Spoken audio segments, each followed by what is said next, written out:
Hi everyone, so we're going to go ahead and move on to the next two chapters of Recipe for Adventure, where Alfie is trying to save the day and has run into Enzo, who had the mozz for their pizzas. So let's find out what happens. Chapter 12. Alfie knew the way back, but he let Enzo lead. They didn't speak, but Alfie suspected Enzo was nervous by the way he kept bumping into people, but didn't seem to notice. When they walked into Teatro Floriano, Alfie noticed a new level of preparation was happening behind the counter, with Marcos's father working intently and Marco himself nearby at the cutting board. Even though Amelia was helping out by rinsing tomatoes, Alfie and Enzo stood for a moment between the restaurant and the kitchen, until Alfie nudged Enzo. "Go on," he said, "say something." Before Enzo could work up enough nerve, Signor Floriano spotted them and called out, "You!" looking directly at Enzo. He turned to his son and asked Marco, "What is he doing here?" When Marco saw his cousin, he looked confused, as everyone stood in stunned silence. Marco finally asked, "What are you doing here? Haven't you done enough for one day?" "Marco, please," Enzo said. But any hint of bravery evaporated as every Floriano in the kitchen and restaurant began yelling at him and at each other and Marco as if this was his fault. "His father spits on family tradition," Signor Floriano continues. "They'll stop at any level to win." "How could you?" Marco said to his cousin. "How could you walk into a family's restaurant and try and take from us?" Alfie thought. Marco looked more hurt than angry, and he wondered how long it had been since they'd actually spoken, not yelled at each other. "Marco, honestly," Enzo began, "I'm not here to—" But before he could say any more, Signor Floriano snatched the phone off the wall to call Enzo's father, Signor Floriano's own brother. "What now? You send your son to do your dirty work?" he said into the phone, his face turning redder with each heated moment that he passed. "Our cheese," Marco said, pointing to the ball of mozzarella in Enzo's hand. I knew it, but I still can't believe it," Marco said, shaking his head and looking hurt. "Should I call the police?" a young man hollered from the restaurant, while Signor Floriano yelled into the phone, gesturing wildly. Alfie stood watching the whole thing and wondered if he had made a huge mistake. This was not going well, not by a long shot. Poor Enzo. Alfie couldn't believe he was thinking that. But yes, poor Enzo stood there and took it all in. He was getting yelled at from all sides, by the young man behind him, by his own uncle in the kitchen, and by his cousin and former best friend, who looked like he was disgusted by the sight of him, as he would be by the sight of a dead rat in the kitchen. "Basta!" a voice rang through the restaurant, clapping hands, then punctuated each word again. "Basta, basta, basta!" The whole place got quiet, and Alfie was shocked to see his own sister standing on top of the counter between the kitchen and the restaurant yelling "enough" to everyone like their mother did when his and Amelia's fighting had gotten out of hand. Amelia didn't even look surprised or intimidated when everybody turned to her as if awaiting further instructions.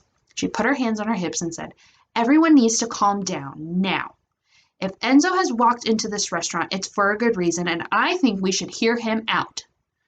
This afternoon, as we were coming back to town, he said that—" "You spent time with him?" Signor Floriano said, dropping the phone to the tiled floor and stepping closer to Amelia. "Who are these people you bring into our family business, Marco?" "Papa, they're my friends," Marco said. "Or I thought they were." "We are your friends, but Enzo is your family," Amelia continued, refusing to be intimidated.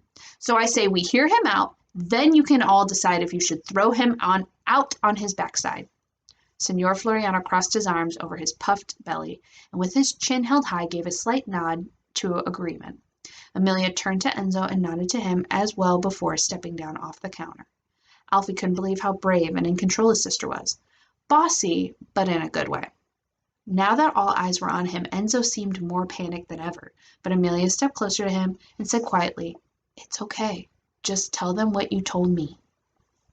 With Amelia by his side, Enzo took a deep breath and began.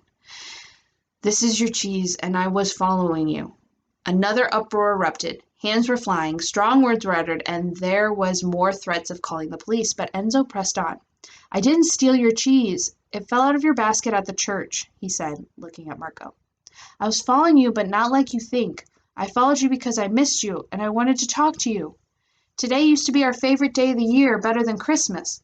We all spent it together making and testing and remaking pizza to ensure it was the best in all of Naples. Remember that year we spilled soda into the sauce but didn't tell anyone because we wanted to see how it would turn out? And then everyone tasted it and thought there was something special about it, but no one could figure it out. A tiny smile appeared on Marco's face. He quickly looked back down to the flour-dusted floor. I don't care if our fathers fight, although I wish they wouldn't, Enzo continued. I just want my friend back. I hope you will forgive me for taking sides with my father.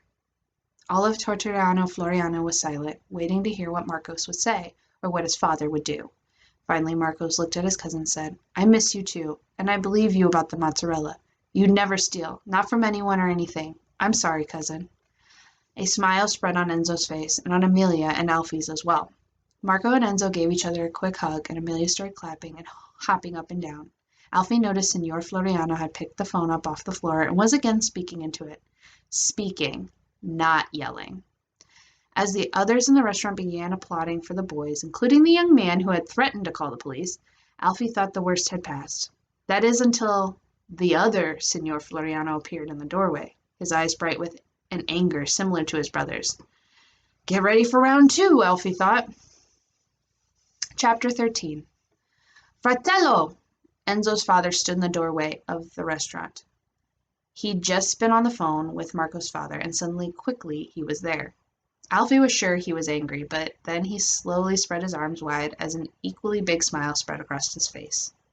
Soon the brothers' tears flowing down their cheeks were in their own backslapping embrace, laughing and clapping, their hands on their son's shoulders. Now everyone was smiling and happy and back to work, except this time, for the first time in years, the entire family would work together on one pizza. Marco took a break from catching up with his cousin to thank Amelia and Alfie. If I hadn't met you today, I'd still be without my best friend, he told them. I'm so glad you chose our restaurant to stop in today. I'm glad we did too, Alfie said, wondering if it was chance or fate that made them walk into Trattoria Floriano out of all the other places on the street. Maybe Zia Donatella had something to do with it. When Alfie looked at his sister, he somehow knew Zia was on her mind as well. Let's finish helping, Alfie told her. Then we'll figure out the rest.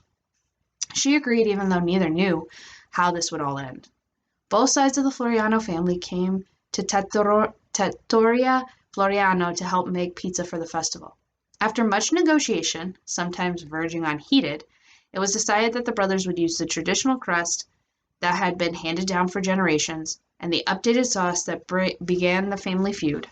Once the pizza was complete, everybody went to the square where judging was taking place. Crowds gathered while music played and people danced, happily celebrating the city's tradition. When the judges came around, all the Florianos stood watching the judges' face to determine how they felt about the new pizza. They seemed to chew slowly and thoughtfully as every Floriano and 2 Bertolis leaned in and watched carefully and hopefully. The gentleman who seemed to be the head judge nodded his head slowly and said, Delicate crust. He took another bite and once again chewed painfully slow. Slightly sweet sauce. One more bite. One more excruciating moment of suspense. Full of flavor. The other judges agreed, and Alfie noticed that the judges had all finished their slices of pizza entirely, instead of only taking a few bites as they had done at the other booths. Your pizza, the judge said to the Floriano elders, is clearly made with careful light touch, melding together the delicate yet explosive flavors of Naples' best ingredients. Everyone let out a sigh of relief. Now all that was left to do was to wait for the winners to be announced. As the judges moved on to the final competitors, Alfie, Amelia, and the Florianos each had a slice. Alfie had never tasted pizza so wonderful in all of his life. On their first bite, he and Amelia closed their eyes to the heavens that was fresh, made from the heart pizza. Alfie could admit that the presto pesto didn't come anywhere close to this. But there was still one thing left, the announcement of the festival winner. The judges all stood on stage before a microphone as the entire square stopped what they were doing, namely eating pizza, and listened closely. One of the best years we've had at the festival, the judges said. But the top prize was no contest. This family's pizza showed what Naples is all about. Tradition combined with the future of pizza making. Congratulations to Trattoria Floriano! The family and Alfie, Amelia, cheered and hugged as the brothers playfully teased that it was the change of sauce or the delicacy of the original dough that won them the big prize. Alfie had a different idea. He thought it was probably something to do with the way they felt while making the pizza. They felt happy and relieved now that their family feud was over. Zia Donatella had said herself, how you feel when you cook has a lot to do with how your food tastes, no matter the ingredients. For tonight, I insist you and your family stay with us, Marco said to Alfie and Amelia as they walked back to the restaurant. After all you've done for our family, we must have you as our guests. What time are your parents coming back? Where are you staying tonight? Alfie and Amelia eyed each other. The momentum of the day was finally coming to an end, and they had to face reality. How would they get home? I wish we could, Alfie said, but we really have to go, meet our parents. At least, that wasn't a lie. Enzo came over to them. You're not leaving, are you? Amelia looked truly sorry. We have our own family to get back to, she said. That's something we can understand, Enzo said. We will see you again, though, yes? Marco asked. Amelia and Alfie looked at each other. They knew the true answer, but couldn't say it out loud. Instead, Alfie said, I sure hope so. The entire Floriano family waved goodbye to the Berzoli kids, as all with promises to see each other again and to please come back any time. Once they rounded the corner, Alfie could see how sad Amelia was to be leaving. He flung his arms over her shoulder and said, It'll be okay, and maybe we really will see them again. Maybe, she said, but I guess we have bigger problems right now, as in how are we going to get home? That, Alfie said, is the best question I've heard all day. He had no idea what they were going to do. All right, stay tuned for chapter 14 and 15 next time.